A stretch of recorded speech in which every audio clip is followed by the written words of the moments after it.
안녕하세요. 오만사입니다. 저의 친정어머니는 90세입니다. 친정아버지는 63세 위암으로 돌아가시고 줄곧 남동생 가족과 함께 살고 계시죠. 코로나 때문에 친정엄마를 자주 찾아뵙지 못했어요.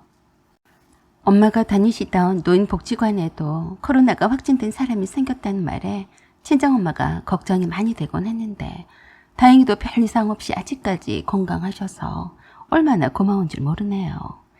어버이날과 생신일에도 형제들이 함께 모이지 못하고 각자 따로 엄마를 찾아뵈었어요. 친정엄마가 건강체질이시긴 하셔도 워낙에 고령이시라 늘 엄마의 안위가 걱정이 되곤 했습니다. 친정엄마보다 훨씬 나이가 적으신 시댁 어른들도 한 분 한 분씩 병원 신세를 지시다가 돌아가시는 걸 보면서 이젠 엄마와 함께할 날이 얼마 남지 않은 것을 깨닫게 되었습니다. 어쩌다 한 번씩 남동생에게서 전화가 오면 가슴이 철렁 내려앉기도 하곤 합니다. 혹시 엄마한테 무슨 일이 생긴 건 아닌지 하고 말입니다. 남들은 딸이 있으면 친정엄마를 살뜰히 잘 챙긴다고들 한다던데 제가 막상 딸을 둔 입장에서 꼭 그런 것도 아니더라고요. 그동안 살기 바쁘다는 이유로 친정엄마는 늘 뒷전이었었는데 저 같은 딸은 우리 친정엄마께는 없는 거나 마찬가지였어요. 저도 아들과 딸을 다 성장시켜서 노후 대비 차원에서 또 다른 일을 찾아서 하고 있는데 그런저런 이유를 들어서 친정엄마를 자주 뵙지 못했습니다. 코로나가 확산이 되어서 복지관에도 못 가시고 하루 종일 혼자서 집을 지키고 계시는 경우가 많았어요. 고령인 친정엄마가 딱히 할 만한 일은 그저 돋보기 쓰시고 성경책을 읽으시면서 노트에 글 쓰는 연습을 하시는 거라고 하셨어요. 남동생 말로는 항상 저와 언니들을 기다리는 눈치라고 그러더라고요. 그 연세에도 아직까지 잔병 치레를 한 번도 하지 않으셨고 머리숱도 많으신 데다가 흰머리도 어쩜 그리도 적으신지 어느 누가 보아도 그 연세로 보이지 않으시네요. 마침 코로나 방역도 완화가 되고 있고 친정엄마의 생신일도 다가와서 남편에게 함께 가자고 했습니다. 당신은 우리 엄마 얼굴 본 지 오래되었지? 마스크 단단히 쓰고 엄마한테 다녀옵시다. 그러자 뜬금없는 말을 하더라고요. 뭐하러? 뭐? 다음 주 화요일이 엄마 생신일이잖아. 미리 다녀오자는 거지. 미쳤냐? 사위보다 딸이지. 너 나가라. 내가 가면 뭐하냐? 반기지도 않으실 텐데. 순간 기가 막혔습니다. 다 큰 아들과 딸을 옆에 두고 저런 말을 하다니 이게 진짜 미쳤나 싶었어요. 제가 다 애들 앞에서 창피하더라고요.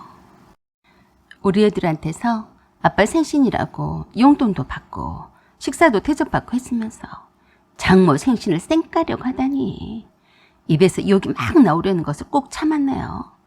제 딸도 눈이 휘둥그레지면서 제 눈치를 살폈어요. 자기는 이들 앞에서 창피하지도 않아? 장모 생신을 나 몰라라 해도 되는 거야? 그러자 오히려 저에게 얼척이 없다는 듯이 그랬습니다. 야, 너는 말을 해도 꼭 그렇게 하냐? 실제로 장모님이 딸을 보고 싶지 생판 남의 아들을 보고 싶으시겠냐? 그래서 편히 장모님과 좋은 시간을 보내고 오라는 건데 너는 그런 말귀도 못 알아먹냐? 속이 부글부글 끓어오르고 폭발 직전이었지만 제가 또 이 남자랑 살면서 참을 인자의 고수가 되었지 뭡니까. 그래서 숨을 크게 심호흡을 한번 하고 마음을 가라앉히며 다시 조근조근하게 말했습니다. 당신이 코로나다 뭐다 해서 엄마 못 본 지가 오래되었잖아. 그런데 이 남자가 별 희한한 소리를 한다는 표정으로 제게 쏘아붙이더라고요. 뭘 오래 못 봤다고 그래. 설 때 인사드리러 갔었잖아. 바로 엊그제구만. 저의 인내심에도 한계가 와서 저도 모르게 열받아서 소리 질렀어요. 뭐? 엊그제? 설이 지난 지 언제인데 엊그제라는 말이 나와? 네가 그러고도 사람이냐? 세상에, 장모님 생신일을 안 챙기는 사위 있으면 나와보라고 해봐. 완전 열받치게 하네. 네 부모만 부모여서 내가 어머니 아버지 살아생전에 그렇게 생신잔치상을 차려드렸니? 저는 완전히 뚜껑 열려버렸습니다. 제 목소리가 커지자 아들과 딸은 잘 싸우시라고 자리를 비켜주더라고요. 그래서 화가 난 김에 제가 남편을 향해 막 삿대질까지 해가며 따발총을 쏘아댔습니다. 그런데 남편이 오히려 제게 오기를 부리더라고요. 누가 너보고 하라고 했냐? 너는 네가 해놓고 그런 말 하냐? 와, 이런 억지가 어디가 있나요? 이게 말이 되는 소리인가요? 더 열불이 나서 계속 쏘아 붙였습니다. 내가 직장에 다니면서도 한 번도 집에 오셔서 집안일도 도와주신 적도 없으셨던 시어머니가 당신 어머니셨어. 그런데도 아버님 생신일에는 연차를 이틀씩이나 꼭 빼라고 한 달 전부터 노래를 부르셨던 분이야. 월급쟁이가 연차를 이틀씩이나 빼기가 어디 쉬운 일이야? 난 한 번도 당신 어머니와 아버님 생신일을 지나친 적이 없었어. 그런데 남편의 말이 더 황당했어요. 왜 이제 와서 그러냐? 난 너한테 하라 마라 한 적이 없어.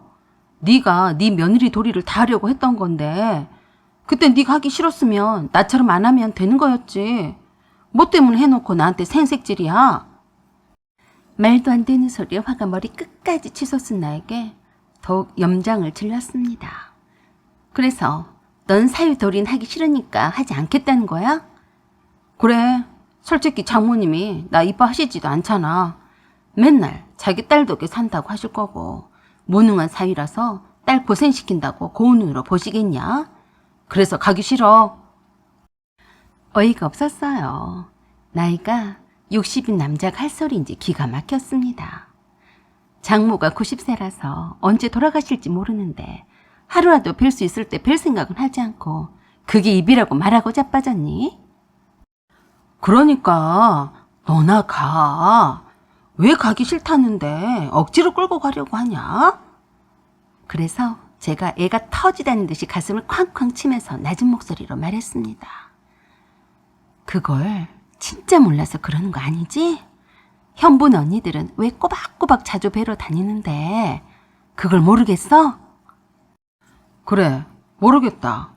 형님들은 장모님이 좋아하니까 그런가 본데 난 기본적으로 장모님 만나러 가기 싫어. 내가 싫다는데 왜 그러냐? 네가 우리 엄마 아빠한테 한 거는 네가 좋아서 한 거잖아. 너도 하기 싫었으면 안 했으면 되는 것을 왜 해놓고 나 또 했으니까 너도 해라 라는 식이야. 그래서 그날 남편과 대판 크게 싸웠습니다. 저는 인간이란 것은 나이를 먹어가면 조금 나아질 줄 알았어요. 그런데 유딩보다 못한 수준 이하더라고요. 순간 목소리만 커지고 열만 내봤자 일부러 그걸 이용할까 싶어서 다시 심호흡을 가다듬고 나지막히 말했습니다. 엄마가 우리들이 가족끼리 화목하고 행복한 모습을 보고 싶어 하셔. 그래서 연출이라도 해서 엄마를 안심시키고 기쁘게 해드리고 싶어서야. 그러니까 어거지 쓰지 말고 잠깐 얼굴이라도 비추고 오자. 어? 미쳤냐? 장모님이 그러실 분이 아니야. 네가 착각하는 거야. 너 혼자 다녀와. 그럼 자기는 그냥 우리 엄마 돌아가실 때까지 안 볼 거야? 네가 내 대신에 네 엄마 챙기면 되잖아. 사위가 무슨 소용이야? 솔직한 말로 내가 가기 싫다는데 왜 데리고 가려고 하냐? 너만 가라니까 별스럽네. 네 엄마는 그렇게 별스러워서 생신 때마다 살아생전에 챙겨 잡수셨니? 야, 네 엄마라니 시어머니한테 말 그딴 식으로 하지 마라. 이미 돌아가신 분한테 그렇게 말하면 못 써. 참 웃긴 짬뽕이더라고요. 네 엄마라고 한 것은 네가 먼저 했잖아. 너는 살아계신 장모한테 네 엄마라고 했으면서 돌아가신 네 엄마한테는 하면 기분 상하냐? 얼척이 없네. 그랬더니 완전히 뒤집어지고 난리를 폈습니다. 저에게 손가락질하면서 그러더라고요. 야, 요것 봐라. 감히 시어머니한테 네 엄마? 내가 언제 장모님한테 네 엄마라고 했다고 그래? 우리 엄마 살아계셨으면 넌 뼈도 못 추렸다. 그러자 방에 들어가 있던 제 딸이 나와서 남편에게 말했습니다. 아빠, 저도 들려서 들었는데요. 아빠가 먼저 엄마한테 네 엄마라고 했어요. 그러니까 그냥 외할머니 생신 챙기러 가기 싫으시면 엄마가 뭘 하든지 가만 계세요. 엄마는 얼마나 하고 싶어서 할머니와 할아버지를 그렇게 챙겨드렸겠어요? 엄마, 아빠가 싫다는데 그냥 혼자 가시면 안 돼요? 그랬더니 또 제 아들이 방에서 나와서 끼어들었습니다. 그래요. 엄마만 화만 나고 그러니까 그냥 포기하세요. 대신에 아빠 대신에 저희들과 함께 가요. 코로나 때문에 못 뵌 지 꽤 되었는데 마스크 쓰고 조심해서 다녀오면 되죠. 외할머니랑 삼촌네랑 맛있는 거 먹고 와요. 그래서 제가 제 아들에게 그랬어요.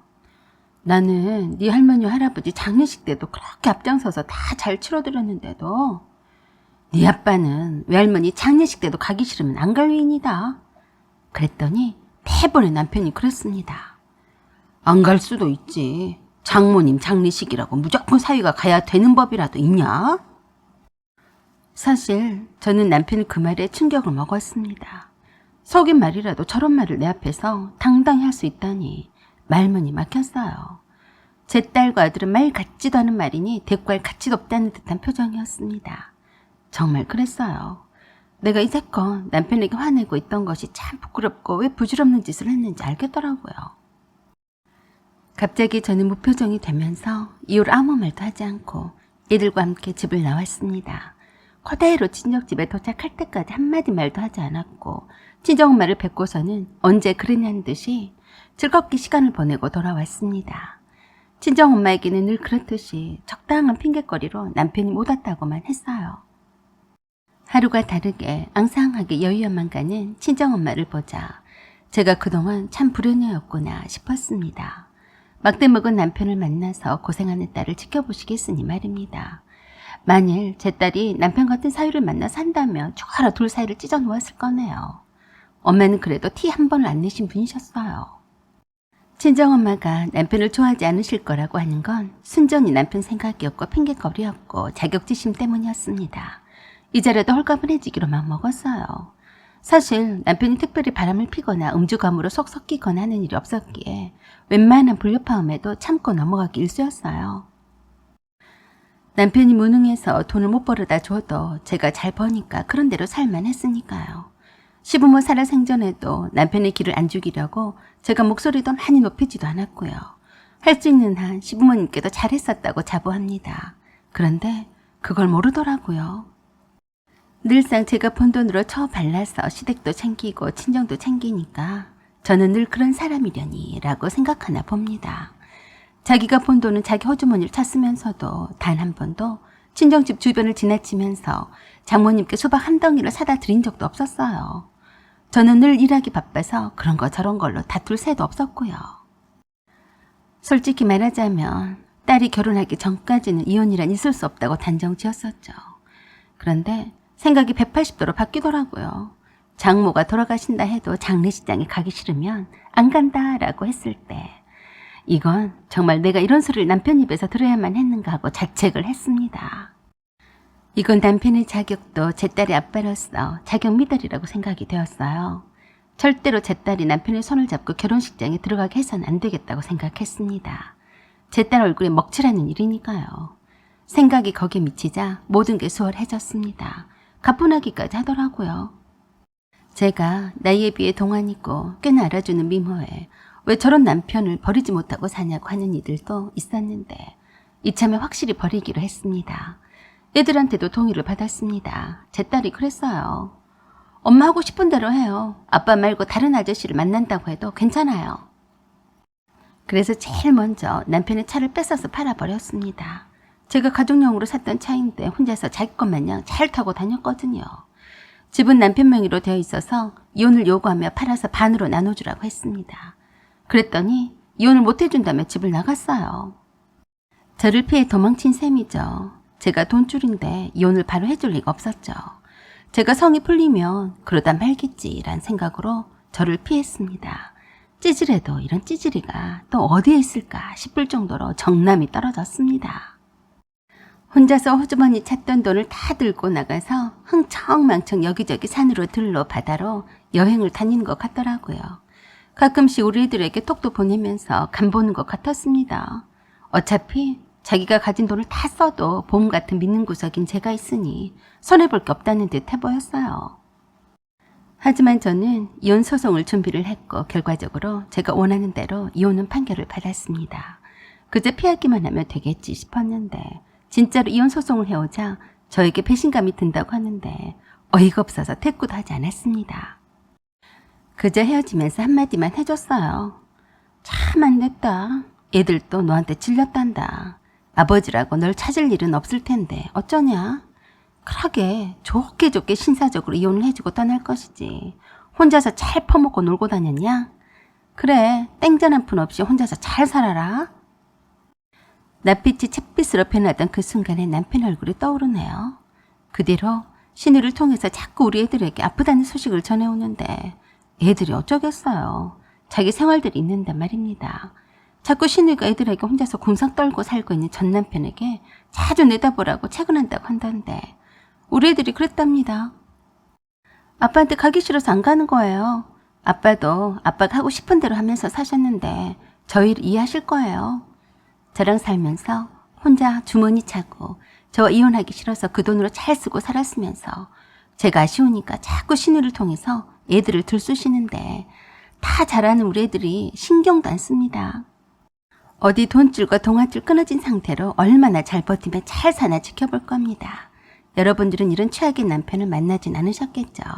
알고 보면 좋은 남편들이 더 많은 세상입니다. 사연은 여기까지입니다. 구독과 좋아요 부탁드려요. 감사합니다.